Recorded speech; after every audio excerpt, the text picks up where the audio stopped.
susah secara ekonomis, yaitu betapa senengnya yang susah-susah itu lalu kita kirimi kurban, bisa bergembira ya, ya. yang kaya puas dengan sedekahnya, lalu yang berkekurangan puas menerima kurbannya. Sama bin Salim Al-Hafidh Tarim Hadramaut kalau memberikan solusi benteng-benteng orang Islam kan, wayang kaful balak bisodaqoh, tolaklah balak dengan sodaqoh, wayang kaful balak bikasratil istighfar, tolak. Di Idul Adha ini ada satu tren orang tua, baik bapaknya, ibunya, untuk bersungguh-sungguh memproses generasinya menjadi generasi yang solihin wa solihah, yo pinter, yo bener, yo bagus ilmunya, yo bagus akhlaknya. Jadi generasi yang solih.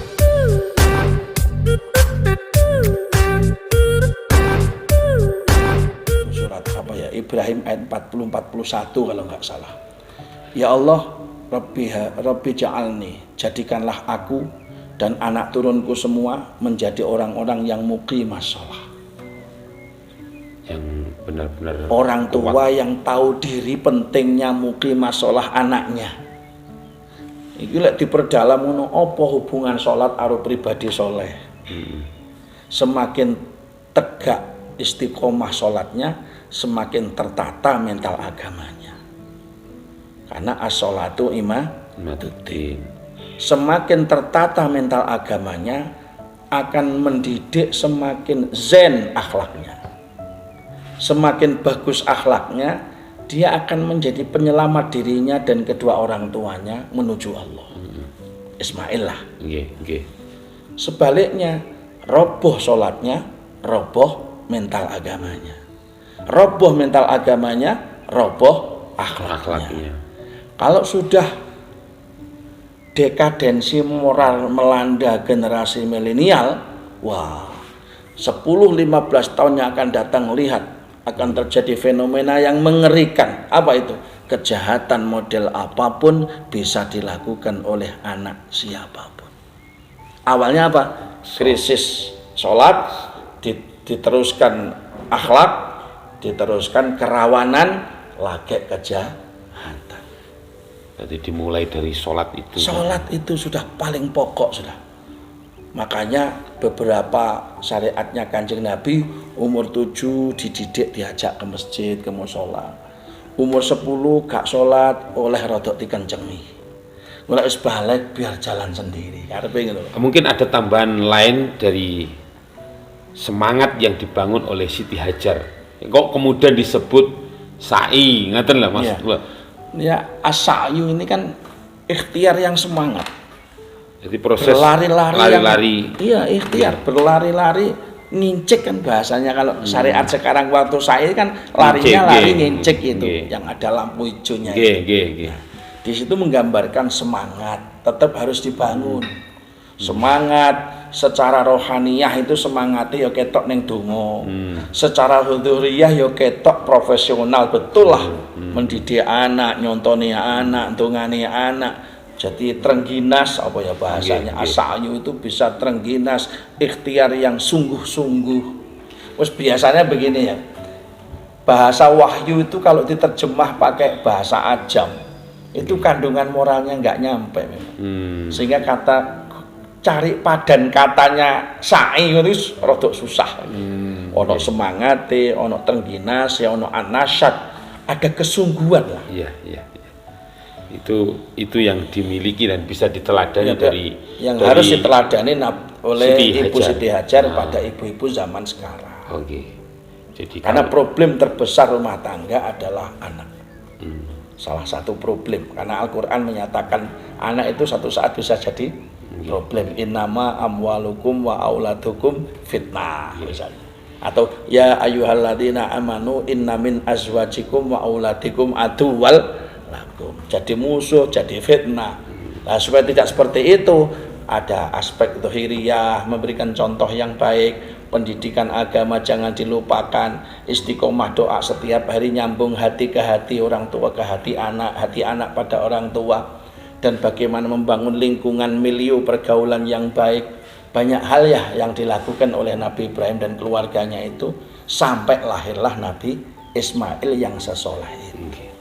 Berarti kalau menurut panjenengan kira-kira profil Nabi Ibrahim atau keluarga Nabi Ibrahim itu kira-kira dalam membangun keluarga yang ya sakinah mawaddah warahmah dan barokah seperti itu nopo kira-kira yang ya berdasarkan perintah-perintah Allah dijalankan bersama keluarga. Sehingga perintah-perintah Allah mulai doa bareng, sholat bareng itu menjadi komunikasi rohaniyah. Sekarang sudah jarang itu. Nek zamane abah nang manding biyen kan lek maghrib dioprak-oprak kon nang langgar. Mulai teko langgar nang omah misalnya wajib baca Quran di ruang tamu ku ya bapak maca ning kono, ibu maca ning kono, anak-anak baca padahal di ruang belum tamu. ada lampu. Belum ada jimat teplok. Kadang-kadang iku pring gede diseni minyak disumet kaya oncor ngono. Mari maca Quran langes tok irunge. Si ingat saya itu di ruang Sangit tamu. sedoyo. Wis rumah bapak saya masih gede tapi tertib baca Quran ba'dal maghrib. Itu komunikasi rohaniah itu. Supaya hati anak tertambat kuat ke orang tua sehingga kesan anak ini betul-betul dicontohi oleh orang tuanya. Ini penting. Berarti harus digalakkan kembali Ya, digalakkan kembali komunikasi rohaniah melalui pendekatan perintah-perintah Allah, perintah-perintah agama di rumah tangga. Baik, jadi kalau sekarang ini musimnya pandemi ini kan. Kemarin itu sempat pas waktu bulan Maret, April niku sering dibacakan doa khusus kan nih. Syair li khomsatun. Lah sekarang kok sudah mulai turun nih caranya. Niki Itu kebiasaan umat yang kurang benar. Namanya hisnun min husunil mu'minin. Benteng dari benteng-benteng orang yang beriman itu ya sebelum balak datang wis diwaca istiqomah. Ojo balake wis teko lagi diteter donga. Iki jenenge malaikat kasep. Berarti sebenarnya istiqomah dulu. Istiqomahnya saja doa tolak balak itu kan Habib Umar bin Salim Al-Hafidh Tarim Hadramaut kalau memberikan solusi benteng-benteng orang Islam kan wayang kaful balak bis sodaqah. Tolaklah balak dengan sodaqah. Wayang kaful balak bikasratil istighfar. Tolaklah balak-balak itu dengan memperbanyak istighfar. Wayang kaful balak bidzikri.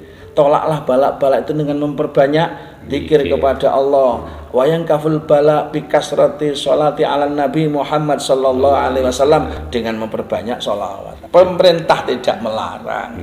Hanya pemerintah memberikan pranata ketat tentang protokoler kesehatan. Ya supaya untuk waspada. Dan ya, itu baik saja. Baik. Itu diperhatikan. Dan itu sunnah. Sunnah. Yang sakit nggak usah ke masjid, biar nggak kena fitnah corona. Yang sakit darurat nggak usah ke masjid. Apalagi sakitnya sakit jenis penyakit menular kayak batuk, mengkis-mengkis apa ya. Kalau nanti khutbah yang jangan panjang-panjang iya betul. Kalau khutbah memang sejak zaman Kanjeng Nabi jangan panjang. Yang panjang ceramahnya Pak Zainal saja. Terus terakhir nih mungkin barangkali berkaitan dengan korban ini sebenarnya apa sih yang dirasakan oleh umat kalau korban ini ada di musim pandemi yang saat ini mungkin barangkali corona belum jelas minggatnya gitu.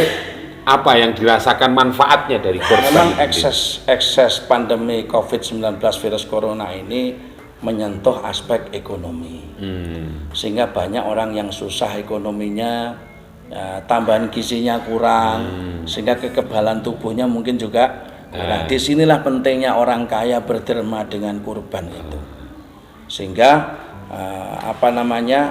kita mendekat kepada Allah dengan perilaku soleh sosial melalui kurban itu penting. Jangan kita merasa soleh kepada Allah tapi tidak menunjukkan soleh sosial. Nanti ada ketimpangan sosial namanya. Jadi ini syariat Nabiullah Ibrahim yang diteruskan oleh syariat Kanjeng Nabi Muhammad sallallahu alaihi wasallam. Mari bersama-sama umat Kanjeng Nabi yang memang mampu jangan lupa syariat kurban lakukan. Kalau sudah semua Pak Ustadz, saya sudah, istri saya sudah, anak-anak saya sudah, ya satu keluarga satu korban. Karena apa? Setorannya itu kok Gusti Allah terus mosok kurbane mandek. Itu nanti kalau terjadi antara pemasukan dan pengeluaran itu tidak imbang jadi penyakit. Iya kan? Pak Zainal minum kopi itu 3 gelas. Lo sing metu engko mek setengah gelas. Dadi penyakit. Sing diombe 2 gelas, metune hanya 1,5 gelas. Jadi penyakit.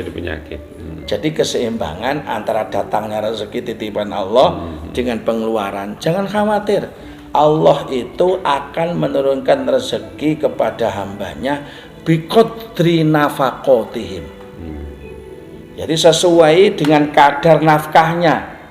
Kalau yang dinafkahkan benar bagus itu banyak, Allah akan kirim banyak. Kalau yang dinafkahkan itu sedikit, Allah ya akan kirim sedikit. Itu orang tanggung jawab. Yang jadi problem, dikirim banyak, keluar sedikit. Nah, itu jadi penyakit. Ya.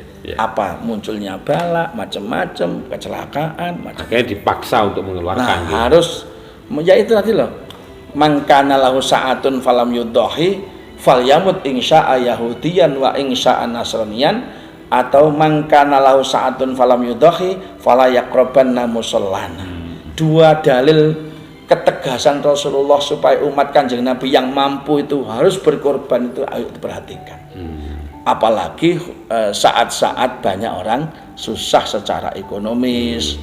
Yaitu betapa senengnya yang susah-susah itu lalu kita kirimi kurban. Bisa bergembira ya. Yang kaya puas dengan sedekahnya, lalu yang berkekurangan puas menerima kurbannya. Sama-sama puas. Ya. Ini jangan sampai terjadi begini ya. Kalau yang kaya itu hilang lomannya, nanti yang miskin jangan-jangan hilang sabarnya. Bahaya ini. Biasanya kasus sosial pencurian kan begitu. Pada zaman Khalifah siapa itu pengingkar zakat diperangi? Pada zaman Sayyidina Umar kalau nggak salah, Abu Bakar ya. Nah, pengingkar zakat diperangi karena banyak pencuri. Makanya di mana saja rumusnya jadi begini. Ya, ketika yang kaya hilang lomannya, hilang zakatnya, hilang dermawannya, nanti yang miskin hilang sabarnya. Kalau miskin hilang sabarnya, bandile yang kaya juga akan kehilangan ketenangannya. Khawatir engko duit akeh dicolong wong. Jadi enggak tenang. Oleh karena itu orang dermawan itu dijaga Allah. Orang dermawan itu dicintai oleh malaikat-malaikat Allah. Orang dermawan itu ditunggu-tunggu surga Allah.